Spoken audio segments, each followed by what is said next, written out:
ಮಕ್ಕಳೇ, ತವರು ಕಲಿಕೆ ಚಾನೆಲ್ಗೆ ಆತ್ಮೀಯ ಸ್ವಾಗತ. ನಾನು ನಿಮ್ಮ ಕನ್ನಡ ಶಿಕ್ಷಕಿ ದೇವಿಕಾ. ಮಕ್ಕಳೇ, ಹಿಂದಿನ ತರಗತಿಯಲ್ಲಿ ನೀವು ಸಮಾಸವನ್ನ ಕುರಿತು ಅಭ್ಯಾಸ ಮಾಡಿದ್ದೀರಿ. ಆ ಭಾಗದಲ್ಲಿ ನೀವು ಸಮಾಸ ಎಂದರೇನು, ಸಮಾಸ ಪದದ ನಿಷ್ಪತ್ತಿ, ಸಮಾಸದ ಪದದಲ್ಲಿ ಬರುವಂತಹ ಪೂರ್ವ ಪದ ಮತ್ತು ಉತ್ತರ ಪದ, ವಿಗ್ರಹ ವಾಕ್ಯವನ್ನ ಹೇಗೆ ಮಾಡುವುದು ಮತ್ತು ಸಮಾಸದ ವಿಧಗಳು, ಸಮಾಸದ ಲಕ್ಷಣಗಳನ್ನ ಕುರಿತಾಗಿ ನೀವು ಅಭ್ಯಾಸವನ್ನ ಮಾಡಿದ್ದೀರಿ. ಅದೇ ರೀತಿ ನೀವು ಸಮಾಸದ ವಿಧಗಳಲ್ಲಿ ತತ್ಪುರುಷ ಸಮಾಸವನ್ನ ಕೂಡ ನೀವು ಅಭ್ಯಾಸವನ್ನ ಮಾಡಿದ್ರಿ. ಇಂದಿನ ಭಾಗದಲ್ಲಿ ನಾವು ಸಮಾಸದ ಮತ್ತೊಂದು ವಿಧವಾದ ಕರ್ಮಧಾರೆಯ ಸಮಾಸವನ್ನ ಅಭ್ಯಾಸ ಮಾಡೋಣ. ಬನ್ನಿ, ಹಾಗಾದರೆ ಕರ್ಮಧಾರೆಯ ಸಮಾಸದ ಲಕ್ಷಣಗಳನ್ನ ನಾವು ನೋಡೋಣ. ಉತ್ತರ ಪದದರ್ಥ ಪ್ರಧಾನ ಸಮಾಸ. ನೋಡಿ, ಇಲ್ಲಿ ಕರ್ಮಧಾರೆಯ ಸಮಾಸದಲ್ಲಿ ಉತ್ತರ ಪದಕ್ಕೆ ಅರ್ಥದ ಪ್ರಾಧಾನ್ಯತೆ ಇರುತ್ತದೆ. ಅಂದರೆ ನೀವು ಎಲ್ಲಿಯವರೆಗೂ ಉತ್ತರ ಪದವನ್ನ ರಿವೀಲ್ ಮಾಡೋದಿಲ್ಲ, ಹೇಳುವುದಿಲ್ಲ, ಅಲ್ಲಿಯವರೆಗೂ ಪೂರ್ವ ಪದದ ಅರ್ಥ ಕೊನೆಗೊಳ್ಳುವುದಿಲ್ಲ. ಹಾಗಾಗಿ ಉತ್ತರ ಪದದರ್ಥ ಪ್ರಧಾನ ಸಮಾಸ ಅಂತ ನಾವು ಕರ್ಮಧಾರೆಯ ಸಮಾಸವನ್ನ ಕರೀತೀವಿ. ಎರಡನೆಯ ಲಕ್ಷಣವನ್ನ ನೋಡುವುದಾದರೆ ಗುಣವಾಚಕ ಪ್ಲಸ್ ನಾಮವಾಚಕ ಪದಗಳು ಬಂದಿರ್ತವೆ. ಅಂದರೆ ಪೂರ್ವ ಪದದಲ್ಲಿ ಗುಣವಾಚಕ ಪದ ಮತ್ತು ಉತ್ತರ ಪದದಲ್ಲಿ ನಾಮವಾಚಕ ಅಥವಾ ನಾಮಪದಗಳು ಬಂದಿರುತ್ತವೆ. ವಿಶೇಷಣ ಮತ್ತು ವಿಶೇಷ್ಯ. ನೋಡಿ, ಇಲ್ಲಿ ನಾನು ಈಗಾಗಲೇ ಹೇಳಿದಂತೆ ಗುಣವಾಚಕ ಪದ ಅಂದರೆ ಇಲ್ಲಿ ವಸ್ತುವಿನ, ವ್ಯಕ್ತಿ ಅಥವಾ ಸ್ಥಳದ ವಿಶೇಷತೆಯನ್ನ ಹೇಳುವುದನ್ನ ನಾವು ವಿಶೇಷಣ ಅಂತ ಕರಿತೀವಿ. ಆಡ್ಜೆಕ್ಟಿವ್ ಅಂತ ನೀವು ಇಂಗ್ಲಿಷ್ ಅಲ್ಲಿ ಹೇಳ್ತೀರಿ. ವಿಶೇಷಣ ಪ್ಲಸ್ ವಿಶೇಷ್ಯ. ವಿಶೇಷಣ ಅಂದ್ರೆ ಯಾವುದು? ಗುಣ. ವಿಶೇಷ್ಯ ಅಂದ್ರೆ ನೀವು ಯಾವ ವಸ್ತು ಅಥವಾ ವ್ಯಕ್ತಿಯ ಅಥವಾ ಸ್ಥಳದ ಗುಣವನ್ನ ಹೇಳ್ತಾ ಇದ್ರಿ, ಅದು ವಿಶೇಷ್ಯ. ಈ ವಿಶೇಷಣ ಮತ್ತು ವಿಶೇಷಗಳಿಂದ ಕೂಡಿದ್ದರೆ, ಪೂರ್ವ ಪದದಲ್ಲಿ ವಿಶೇಷಣ ಮತ್ತು ಉತ್ತರ ಪದದಲ್ಲಿ ವಿಶೇಷ್ಯದಿಂದ ಕೂಡಿದ್ದರೆ ಅದು ಕರ್ಮಧಾರೆಯ ಸಮಾಸ. ಮುಂದಿನದು ಉಪಮೇಯ ಮತ್ತು ಉಪಮಾನ. ನೋಡಿ, ಉಪಮೇಯ ಉಪಮಾನಗಳನ್ನ ನೀವು ಅಲಂಕಾರದಲ್ಲಿ ಕಲ್ತಿದ್ದೀರಿ. ಉಪಮೇಯ ಅಂದ್ರೆ ನೀವು ಯಾವ ವಸ್ತುವನ್ನ ಹೋಲಿಕೆ ಮಾಡ್ತಾ ಇದ್ದೀರಿ. ಉಪಮಾನ ಅಂದ್ರೆ ಯಾವ ವಸ್ತುವಿಗೆ ನೀವು ಹೋಲಿಕೆಯನ್ನ ಮಾಡ್ತಾ ಇದ್ದೀರಿ. ಸಿಮಿಲಿ ಅಂತ ನೀವು ಕರಿತೀರಿ ಇಂಗ್ಲಿಷ್ ನಲ್ಲಿ. ಕರ್ಮಧಾರೆಯ ಸಮಾಸ. ಈ ಉಪಮಾನ ಮತ್ತು ಉಪಮೇಯಗಳು ಅದಲು ಬದಲಾಗಿ, ಅಂದರೆ ಪೂರ್ವ ಪದ ಮತ್ತು ಉತ್ತರ ಪದದಲ್ಲಿ ಅದಲು ಬದಲಾಗಿಯೂ ಕೂಡ ಬರಬಹುದು. ಈ ಮೇಲಿನ ಎಲ್ಲಾ ಲಕ್ಷಣಗಳನ್ನ ನಾವು ಇಟ್ಕೊಂಡು ಒಟ್ಟಾರೆಯಾಗಿ ಸಮಾಸದ ಅರ್ಥವನ್ನ ಈ ರೀತಿಯಾಗಿ ನಾವು ವ್ಯಾಖ್ಯಾನಿಸಬಹುದು. ಸಮಾಸ ಪ್ರಕ್ರಿಯೆ ನಡೆಯುವಾಗ ಪೂರ್ವೋತ್ತರ ಪದಗಳು ಲಿಂಗ, ವಚನ, ವಿಭಕ್ತಿಗಳಿಂದ ಸಮನಾಗಿದ್ದು, ಇಲ್ಲಿ ಉಪಮೇಯ, ಉಪಮಾನ, ವಿಶೇಷಣ ಮತ್ತು ವಿಶೇಷ್ಯ ಸಂಬಂಧದಿಂದ ಕೂಡಿ ಆಗುವ ಸಮಾಸವನ್ನು ನಾವು ಕರ್ಮಧಾರೆಯ ಸಮಾಸ ಅಂತ ಕರಿತೀವಿ. ಅಂದ್ರೆ ಇಲ್ಲಿ ಈ ಸಮಾಸ ಪ್ರಕ್ರಿಯೆ ನಡೆಯುವಾಗ ಇಲ್ಲಿ ಲಿಂಗ, ವಚನ ಮತ್ತು ವಿಭಕ್ತಿಗಳಿದ್ದು, ಇಲ್ಲಿ ಲಿಂಗ, ವಚನ ಮತ್ತು ವಿಭಕ್ತಿಗಳಿದ್ದು ಅವು ಉಪಮೇಯ, ಉಪಮಾನ ಅಥವಾ ವಿಶೇಷಣ ಮತ್ತು ವಿಶೇಷ್ಯಗಳಿಂದ ಕೂಡಿದ್ದರೆ ಅದನ್ನು ನಾವು ಕರ್ಮಧಾರೆಯ ಸಮಾಸ ಅಂತ ಹೇಳ್ತೀವಿ. ಕರ್ಮಧಾರೆಯ ಸಮಾಸವನ್ನ ನಾವು ತತ್ಪುರುಷ ಸಮಾಸದ ಒಂದು ಭಾಗವಾಗಿ ಕೂಡ ನಾವು ಪರಿಗಣಿಸ್ತೀವಿ. ಸಂಸ್ಕೃತ ಮತ್ತು ಸಂಸ್ಕೃತ ಪದಗಳನ್ನ ನೀವು ವಿಗ್ರಹ ಮಾಡಿದಾಗ ಅಲ್ಲಿ ಷಷ್ಠಿ ವಿಭಕ್ತಿ ಪ್ರತ್ಯಯದ ಅಂತ್ಯವಾಗುತ್ತದೆ. ಅದೇ ರೀತಿ ನೀವು ಕನ್ನಡ ಮತ್ತು ಕನ್ನಡ ಪದಗಳನ್ನ ವಿಗ್ರಹ ಮಾಡಿದಾಗ ಪೂರ್ವ ಪದದಲ್ಲಿ ಸಾಮಾನ್ಯವಾಗಿ ಇಲ್ಲಿ ಪ್ರಥಮ ವಿಭಕ್ತಿ ಪ್ರತ್ಯಯವು ಅಂತ್ಯವಾಗುತ್ತದೆ. ಅಂದರೆ ಸಂಸ್ಕೃತ ಮತ್ತು ಸಂಸ್ಕೃತ ಪದಗಳನ್ನ ವಿಗ್ರಹಿಸಿ ನೀವು ಸಮಾಸ ಮಾಡಿದಾಗ ಅಲ್ಲಿ ಷಷ್ಠಿ ವಿಭಕ್ತಿ ಪ್ರತ್ಯಯ ಬರುತ್ತದೆ ಅಂತ್ಯದಲ್ಲಿ, ಪೂರ್ವ ಪದದಲ್ಲಿ. ಅದೇ ರೀತಿ ನೀವು ಕನ್ನಡ ಮತ್ತು ಕನ್ನಡ ಪದಗಳನ್ನ ವಿಗ್ರಹಿಸಿ ಸಮಾಸ ಮಾಡಿದಾಗ ಅಲ್ಲಿ ಪ್ರಥಮ ವಿಭಕ್ತಿ ಬರುತ್ತದೆ ಪೂರ್ವ ಪದದ ಅಂತ್ಯದಲ್ಲಿ. ಈಗ ಈ ಸಮಾಸಕ್ಕೆ ಕೆಲವೊಂದು ಉದಾಹರಣೆಗಳನ್ನ ನಾವು ನೋಡುವುದಾದರೆ, ಮೊದಲನೆಯದಾಗಿ ಕನ್ನಡ ಪ್ಲಸ್ ಕನ್ನಡ ಪದಕ್ಕೆ ಉದಾಹರಣೆ. ಸಮಾಸ ಪದ ಇಸ್ ಈಕ್ವಲ್ ಟು ಪೂರ್ವ ಪದ ಪ್ಲಸ್ ಉತ್ತರ ಪದ ಅಥವಾ ಪರಪದ. ಇದನ್ನ ನಾವು ಸೂತ್ರವಾಗಿ ಇಟ್ಕೊಳ್ಬೇಕು. ಹೆಮ್ಮರ ಇಸ್ ಈಕ್ವಲ್ ಟು ಹಿರಿದು ಪ್ಲಸ್ ಮರ. ನೋಡಿ, ಇಲ್ಲಿ ಹೆಮ್ಮರ ಅನ್ನುವಂಥದ್ದು ಸಮಾಸ ಪದ. ಅದನ್ನ ನೀವು ವಿಗ್ರಹ ವಾಕ್ಯ ಮಾಡಿದಾಗ ಹಿರಿದು ಪ್ಲಸ್ ಮರ ಬಂತು. ಹಿರಿದು ಅನ್ನುವಂಥದ್ದು ಇಲ್ಲಿ ಗುಣವನ್ನ ಹೇಳುವುದರಿಂದ ಇದು ಗುಣವಾಚಕ ಪದ ಮತ್ತು ಮರ ಅನ್ನುವಂಥದ್ದು ನಾಮಪದ. ಗುಣವಾಚಕ ಮತ್ತು ನಾಮಪದ ಸೇರಿದೆ. ಹಾಗಾಗಿ ಇದನ್ನ ನಾವೇನಂತ ಕರಿತೀವಿ? ಕರ್ಮಧಾರೆಯ ಸಮಾಸ ಅಂತ ಕರಿತೀವಿ. ಮುಂದಿನದನ್ನ ನೋಡುವುದಾದರೆ ಇಮ್ಮಾವು, ಇನಿದು ಪ್ಲಸ್ ಮಾವು. ಇನಿದು ಪ್ಲಸ್ ಮಾವು ಅಂದ್ರೆ ಇನಿದು ಅಂದ್ರೆ ತಂಪಾದ, ಸೊಂಪಾದ. ಇನಿದು ಪ್ಲಸ್ ಮಾವು ಇಮ್ಮಾವು. ಇಂಚರ ಇಸ್ ಈಕ್ವಲ್ ಟು ಇನಿದು ಪ್ಲಸ್ ಸ್ವರ, ಇಂಪಾದ ಸ್ವರ, ಮೆಲೋಡಿ ವಾಯ್ಸ್ ಅಂತ ನೀವು ಹೇಳ್ತಿರಲ್ಲ ಹಾಗೆ ಇನಿದು ಪ್ಲಸ್ ಸ್ವರ ಇಂಪಾದ ಸ್ವರ, ಅದನ್ನ ನಾವು ಇಂಚರ ಅಂತ ಕರಿತೀವಿ. ಇನಿದು ಹಿರಿದು ಇವು ಏನಿವು? ಇನಿದು ಹಿರಿದು ಇವೆಲ್ಲ ಗುಣವಾಚಕಗಳು. ಅದೇ ರೀತಿ ಹಳೆಯ ಬಟ್ಟೆ, ಹಳೆಯದು ಪ್ಲಸ್ ಬಟ್ಟೆ ನೋಡಿ, ಹಳೆಯದು ಅನ್ನುವಂಥದ್ದು ಕೂಡ ಒಂದು ಗುಣವಾಚಕ, ಬಟ್ಟೆ ಅನ್ನುವಂಥದ್ದು ನಾಮಪದ. ಹಾಗಾಗಿ ಹಳೆಯದು ಪ್ಲಸ್ ಬಟ್ಟೆ, ಹಳೆ ಬಟ್ಟೆ, ಇದು ಕರ್ಮಧಾರೆಯ ಸಮಾಸ. ನಂತರದ್ದು ಬೆಳ್ಮುಗಿಲು, ಬಿಳಿಯ ಪ್ಲಸ್ ಮುಗಿಲು. ಬಿಳಿಯ, ಬಿಳಿ, ಕರಿ, ಕೆಂಪು, ಹಸಿರು ಇವೆಲ್ಲ ಗುಣವಾಚಕ ಪದಗಳು. ಬಿಳಿಯ ಪ್ಲಸ್ ಮುಗಿಲು, ಮುಗಿಲು ಅಂದ್ರೆ ಆಕಾಶ. ಬಿಳಿಯ ಪ್ಲಸ್ ಮುಗಿಲು ಬೆಳ್ಮುಗಿಲು. ಹೆಬ್ಬಾಗಿಲು ನೋಡಿ, ಹಿರಿದು ಪ್ಲಸ್ ಬಾಗಿಲು, ಹೆಬ್ಬಾಗಿಲು. ಅದೇ ರೀತಿ ಕೆಂದಾವರೆ, ಕೆಂಪಾದ ಪ್ಲಸ್ ತಾವರೆ, ಕೆಂದಾವರೆ. ಕೆಂಪದು ಅಂತಾನು ನೀವು ಹೇಳ್ಬೋದು, ಕೆಂಪದು ಪ್ಲಸ್ ತಾವರೆ, ಕೆಂದಾವರೆ. ಕೆಂಪದು, ಕೆಂಪದು ಅಂದ್ರೆ ಇಲ್ಲಿ ಬಣ್ಣ, ಬಣ್ಣವನ್ನ ಹೇಳುವಂತದ್ದು ಗುಣವಾಚಕ. ಕರಿದು ಪ್ಲಸ್ ಮೋಡ ಇಸ್ ಈಕ್ವಲ್ ಟು ಕಾರ್ಮೋಡ ನೋಡಿ, ಕಾರ್ಮೋಡ. ಕರಿದು, ಕರಿಯುದು ಕೂಡ ಬಣ್ಣ, ಅದು ಒಂದು ವಿಶೇಷಣ. ಮೋಡ, ಮೋಡ ಅಂದ್ರೆ ನಿಮ್ಗೆ ಗೊತ್ತಿದೆ, ಮೇಘ ಅಂತ ನೀವು ಹೇಳ್ತೀರಿ. ಮುಂದಿನದು ಹೆಜ್ಜೇನು, ಹಿರಿದು ಪ್ಲಸ್ ಜೇನು, ಹೆಜ್ಜೇನು. ಕೆಂಬವಳ, ಕೆಚ್ಚನೆ ಪ್ಲಸ್ ಪವಳ. ಇಲ್ಲಿ ಬಕಾರಕ್ಕೆ ಪಕಾರ, ಹಳೆಗನ್ನಡದಲ್ಲಿ ನಿಮ್ಗೆ ಗೊತ್ತಿದೆ ಬಕಾರಕ್ಕೆ ನಾವು ಪಕಾರವನ್ನ ಬಳಸ್ತೀವಿ. ಹಾಗಾಗಿ ನೀವು ಕೆಚ್ಚನೆ ಪ್ಲಸ್ ಹವಳ ಅಂತಾನು ಬಿಡಿಸಬಹುದು, ಪಕಾರಕ್ಕೆ ಹಕಾರ, ಅಥವಾ ಬಕಾರಕ್ಕೆ ಪಕಾರವಾಗಿ ನೀವಿಲ್ಲಿ ಕೆಚ್ಚನೆ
ದಿವ್ಯವಾದ ಅಂದ್ರೆ ಅತ್ಯಂತ ಅದ್ಭುತವಾದ, ದೊಡ್ಡದು ಅಂತ ನಾವು ಹೇಳ್ಬೋದು.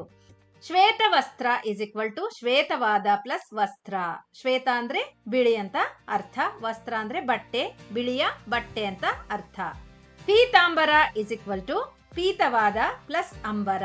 ಪೀತ ಅಂದ್ರೆ ಹಳದಿ ಅಂತ ಅರ್ಥ, ಅಂಬರ ಅಂದ್ರೆ ಬಟ್ಟೆ, ವಸ್ತ್ರ, ಬಟ್ಟೆ, ವ್ಯಸನ ಇವೆಲ್ಲ ಸಮಾನಾರ್ಥಕ ಪದಗಳಲ್ಲಿ ಬರುತ್ತೆ.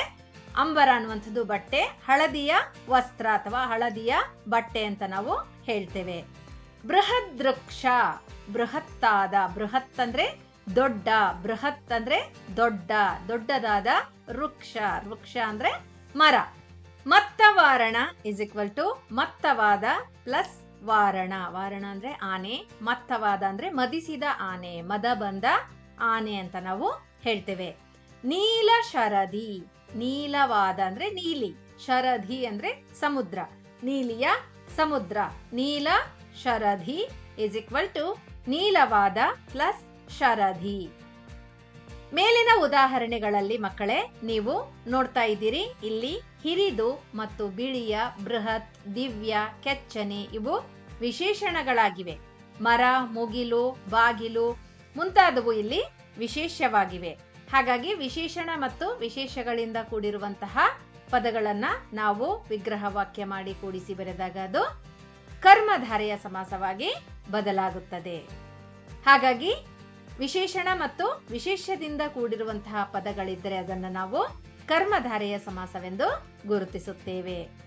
ಮಕ್ಕಳೇ, ಇದುವರೆಗೂ ನೀವು ಅಭ್ಯಾಸ ಮಾಡಿದಂತಹ ತತ್ಪುರುಷ ಸಮಾಸ ಮತ್ತು ಕರ್ಮಧಾರೆಯ ಸಮಾಸಕ್ಕೆ ಸಂಬಂಧಿಸಿದಂತೆ ಕೆಲವೊಂದು ಬಹು ಆಯ್ಕೆ ಪ್ರಶ್ನೆಗಳನ್ನು ನಾನಿಲ್ಲಿ ನೀಡ್ತಾ ಇದ್ದೀನಿ. ಉತ್ತರಗಳು ಗೊತ್ತಿದ್ರೆ ನೀವು ಕಮೆಂಟ್ ಬಾಕ್ಸ್ ಅಲ್ಲಿ ನನಗೆ ಉತ್ತರಗಳನ್ನ ತಿಳಿಸಿ. ಮೊದಲನೆಯದು, ಬೆಳ್ಮುಗಿಲು ಪದದಲ್ಲಿರುವ ವಿಶೇಷಣ ಯಾವುದು? ಆಯ್ಕೆಗಳು: ಅ ಮುಗಿಲು, ಆ ಬಿಳಿಯ, ಕ ಬೆಳ್ಳಗೆ. ಉತ್ತರವನ್ನ ಕಮೆಂಟ್ ಬಾಕ್ಸ್ ನಲ್ಲಿ ಹಾಕಿ. ನಂತರದ್ದು, ಕಣ್ಣುರಿ ಪದದ ಸರಿಯಾದ ವಿಗ್ರಹ ವಾಕ್ಯ ಯಾವುದು?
ವಿಭಕ್ತಿಯಿಂದ ಕೂಡಿದೆ. ಆಯ್ಕೆಗಳು: ಅ ತೃತೀಯ ವಯಸ್ಸಿನಿಂದ, ಬ ಷಷ್ಠಿ ವಯಸ್ಸಿನ, ಕ ಸಪ್ತಮಿ ವಯಸ್ಸಿನಲ್ಲಿ.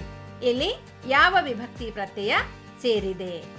ನಂತರದ ಪ್ರಶ್ನೆ, ಹೆಮ್ಮರ ಪದವು ಯಾವ ಸಮಾಸಕ್ಕೆ ಸೇರಿದೆ? ಆಯ್ಕೆಗಳು: ಅ ತತ್ಪುರುಷ ಸಮಾಸ, ಬ ಕರ್ಮಧಾರೆಯ ಸಮಾಸ, ಕ ದ್ವಿಗು ಸಮಾಸ. ಉತ್ತರವನ್ನ ತಿಳಿಸಿ. ನಂತರ, ಇಂಚರ ಪದದ ವಿಗ್ರಹ ರೂಪವೇನು? ಆಯ್ಕೆಗಳು ಮಕ್ಕಳೇ: ಅ ಇನಿದಾದ ಪ್ಲಸ್ ಸ್ವರ, ಬ ಇಂಪಾದ ಪ್ಲಸ್ ಸ್ವರ, ಕ ಇನಿದು ಪ್ಲಸ್ ಸ್ವರ. ನಂತರದ ಪ್ರಶ್ನೆ, ಕಾಲುಬಳೆ ಪದವು ಯಾವ ಸಮಾಸಕ್ಕೆ ಉದಾಹರಣೆಯಾಗಿದೆ? ಆಯ್ಕೆಗಳು ಇಲ್ಲಿವೆ: ಅ ಷಷ್ಠಿ ತತ್ಪುರುಷ ಸಮಾಸ, ಬ ಸಪ್ತಮಿ ತತ್ಪುರುಷ ಸಮಾಸ, ಕ ಕರ್ಮಧಾರೆಯ ಸಮಾಸ. ಮುಂದಿನ ಪ್ರಶ್ನೆ ಮಕ್ಕಳೇ, ಕೆಂದಾವರೆ ಪದವನ್ನು ಹೀಗೆ ಬಿಡಿಸಬಹುದು. ನಿಮ್ಮ ಆಯ್ಕೆಗಳು: ಅ ಕೆಂಪಾದ ಪ್ಲಸ್ ತಾವರೆ, ಬ ಕೆಂಪು ಪ್ಲಸ್ ತಾವರೆ, ಕ ಕೆಚ್ಚನೆ ಪ್ಲಸ್ ತಾವರೆ. ನಂತರದ ಪ್ರಶ್ನೆ, ಕಾರ್ಮೋಡ ಎಂಬ ಪದದ ಸರಿಯಾದ ವಿಗ್ರಹ ವಾಕ್ಯ ಯಾವುದು? ನಿಮ್ಮ ಆಯ್ಕೆಗಳು ಇಲ್ಲಿವೆ: ಅ ಕಪ್ಪು ಪ್ಲಸ್ ಮೋಡ, ಬ ಕರಿಯ ಪ್ಲಸ್ ಮೋಡ, ಕ ಕರಿದು ಪ್ಲಸ್ ಮೋಡ. ಮುಂದಿನ ಪ್ರಶ್ನೆ 13, ಮೆಲ್ವಾತು ಪದವು ಈ ಕೆಳಗಿನ ಯಾವುದರಿಂದ ರೂಪಿತವಾಗಿದೆ? ಆಯ್ಕೆಗಳು: ಅ ಮೆಲ್ಲನೆ ಪ್ಲಸ್ ಮಾತು, ಬ ಮೆಲ್ಲಿತು ಪ್ಲಸ್ ಮಾತು, ಕ ಮೇಲಿನ ಪ್ಲಸ್ ಮಾತು.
ಕ ಕರ್ಮಧಾರೆಯ ಸಮಾಸ.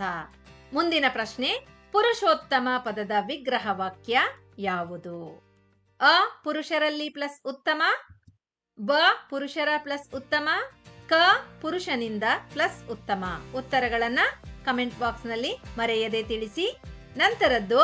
ನಂತರದ್ದು ಹಾಗೂ ಕೊನೆಯ ಪ್ರಶ್ನೆ ಮಕ್ಕಳೇ, ಕಣ್ಗುರುಡ ಪದವು ಯಾವ ಸಮಾಸಕ್ಕೆ ಉದಾಹರಣೆಯಾಗಿದೆ? ಆಯ್ಕೆಗಳು: ಅ ಷಷ್ಠಿ ತತ್ಪುರುಷ ಸಮಾಸ, ಬ ತೃತೀಯ ತತ್ಪುರುಷ ಸಮಾಸ, ಕ ಚತುರ್ಥಿ ತತ್ಪುರುಷ ಸಮಾಸ. ಮಕ್ಕಳೇ, ಇಂದಿನ ಭಾಗದಲ್ಲಿ ಕಲಿತಂತಹ ಕರ್ಮಧಾರೆಯ ಸಮಾಸಕ್ಕೆ ಸಂಬಂಧಿಸಿದ ಎಲ್ಲ ವಿಷಯವೂ ನಿಮಗೆ ಸ್ಪಷ್ಟವಾಗಿ ಅರ್ಥವಾಗಿದೆ ಎಂದು ನಾನು ಭಾವಿಸುತ್ತೇನೆ. ಮುಂದಿನ ವಿಡಿಯೋದಲ್ಲಿ ಮತ್ತೆ ಭೇಟಿಯಾಗೋಣ.